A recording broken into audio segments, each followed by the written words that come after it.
Hey, all, Tepu, namaste. This is Kasank Maya Keparu, and I'm going to do a quick video. Hopefully, it'll be a quick video on the secret key to changing your past and your future. Now, why is this important to change your past, which is inevitably linked to the future? Because there are certain individuals who've grown up and had, very traumatic childhood experiences or had things happen in the past that they are not able to bring closure to and move forward. So those issues, which are very strong emotional issues, are influencing their present moment and inevitably ties into the future and will determine the outcome of how things will unfold in their lives. But first off, I just want to tell you this really quick. There was a Spanish restaurant I go to every now and then, and well, I used to go to every now and then. I started going to it again, and I was encountering this one waitress who was making my food, and she's a disaster. She gets it wrong all the time, and she's very perplexed when I say I just want rice and beans with no meat because I'm a vegan.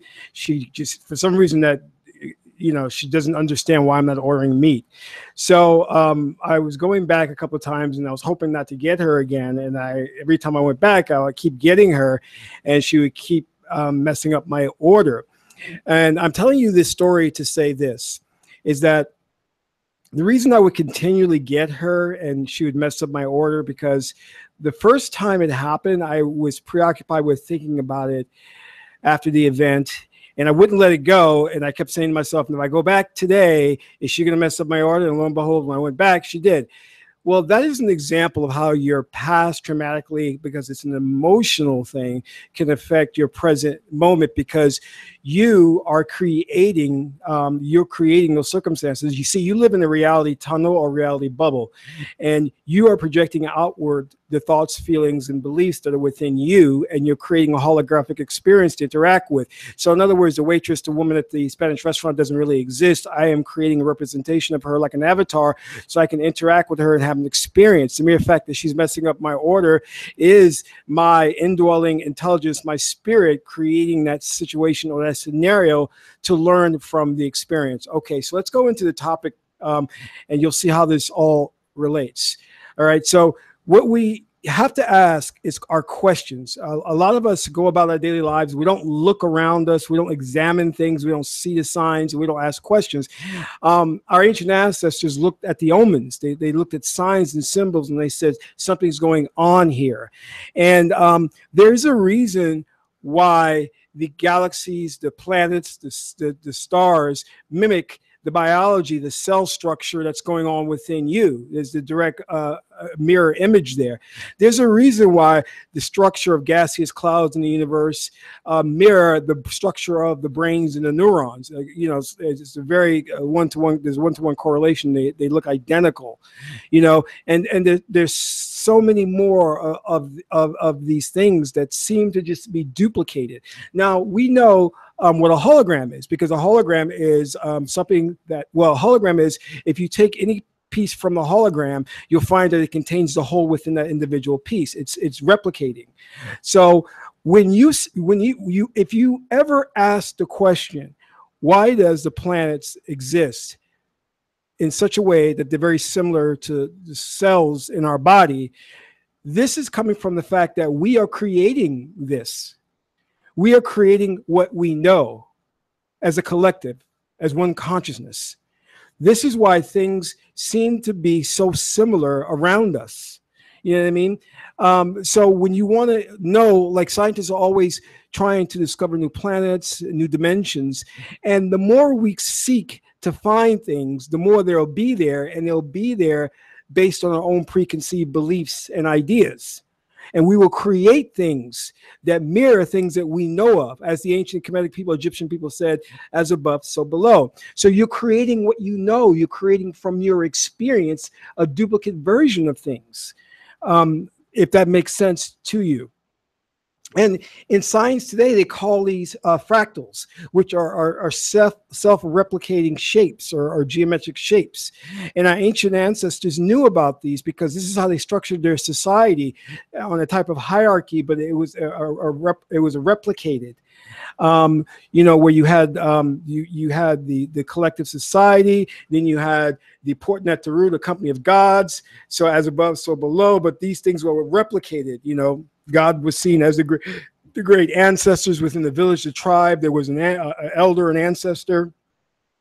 So these things replicated each other the same way as science is now realizing that the hologram, that we may be living in a holographic experience that has infinite dimensions, because you are a multidimensional being, because you, as you sit here in this space-time continuum, you exist in many other dimensions and planes. So the one thing that we take from this and understand is that this moment is all that exists. There is no past, there is no future. It's just this moment. And well, let me put it to you this way. There's a reason why science is looking at how the universe began as a Big Bang. And one of the most powerful things we have is a nuclear bomb, which is a Big Bang.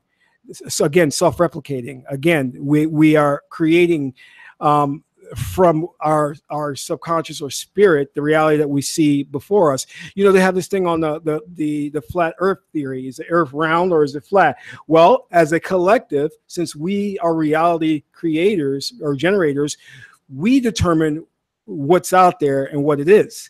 If we as a collective in our reality tunnel, as through the mass collective agreement, say that it's flat, it will be flat. Reality will change to conform to that. Now, let me go back to what I was saying in terms of the only thing that exists is a present moment. And like a film strip, if you look at the film strip, there are different frames on a film strip which capture different moments of movement. So you exist in that one frame. But because you're a multidimensional being, you're moving from frame to frame to frame, and then thus you get the sense of movement, the illusion of movement. All right. So, and since there's no past, and what I mean by there's no past is that what you're remembering a moment. You're not remembering the past as it is, as a fixed point in time and space. That does not happen. It doesn't exist. You're remembering a moment, which you perceive as past. All right. Because time in itself is a construct. It's not an objective reality. Okay. Now, if we then understand that the only thing that exists is this moment and not the past and not the future, then, and we also understand that we live in a reality tunnel or reality bubble, that through a type of hypnosis or post-hypnotic suggestion, we create the reality that we're experiencing for the mere fact of interacting with it. That means that the moment that we are given a suggestion as to what the present moment is about or our reality is about, it automatically changes the past and it changes the future. So that and how that changes is that we are then switching to an alternate parallel universe that conforms to that belief system or that post-hypnotic suggestion that we were given. So if I am existing in this moment and I am given a suggestion that the earth is flat, then my memory of everything in the past or of the different moments will be of a flat earth, and my future will be of a flat earth. Now, if I exist in this present moment, and I'm given a suggestion that there are no such things as cars, only horses that we ride on, then if that belief system is taken in and accepted, and collectively we agree upon that, then my past will always remember the existence of us riding horses and never cars. And that future timeline will be aligned with that. Do you understand how it works? This is because science has proven that the reality that we experience doesn't exist. There is no flavor as grape or orange. It's because we are in a hypnotic state through hypnosis, mass hypnosis, that we perceive flavor and color, and that we all agree upon how it should taste and how and what it should look like, because there is not individual consciousness. There is only the collective consciousness, one consciousness that is experiencing itself through a scenario which we call a holographic projection. So there's nothing that exists in the external objective world. It is all a subjective experience that we misinterpret as an objective experience. So in that sense, when you in this present moment accept or adapt a belief system, it literally changes your past, because you are now moving from one of infinite possibilities to another parallel, alternate possibility, where your past and your future conform to that. Does that make sense?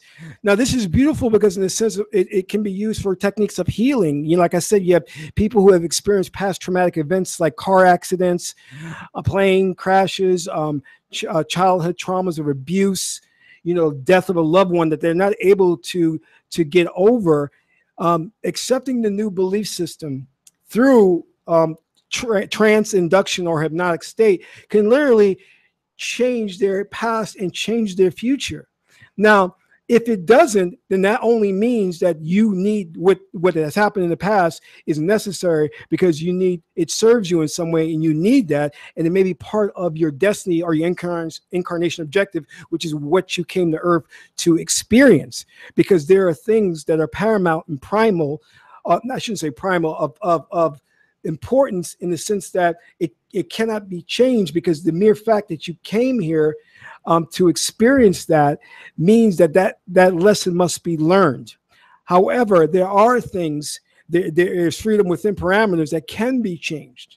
And sometimes when these things are changed, we notice them, and we call them things like the Mandela effect. You've ever heard of that with the Bernstein Bears and other things of that nature.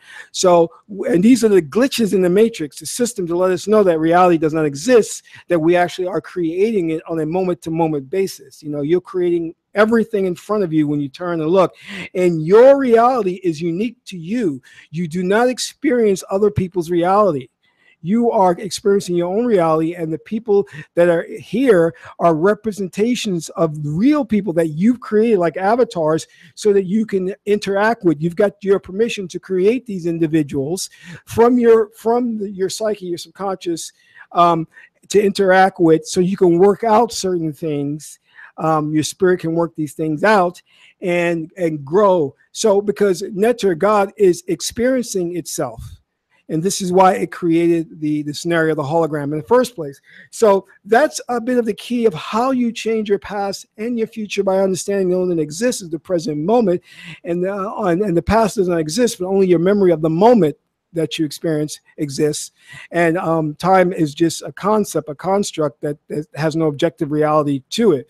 And with this, the idea is to empower you, not to make you a student forever, but as our ancient ancestors wanted to do when they had spirituality and not religion, was to empower individuals so that they could become God men and God women, and not be subjected to pain in this lifetime, because we have the ability to transcend that pain, to go within and to understand that all that we experience is Maya. It's an illusion. It's not real. And with that, I want to thank you. If you've enjoyed this, please subscribe to this channel, like the video. And if you have any questions, please put that in the comment box.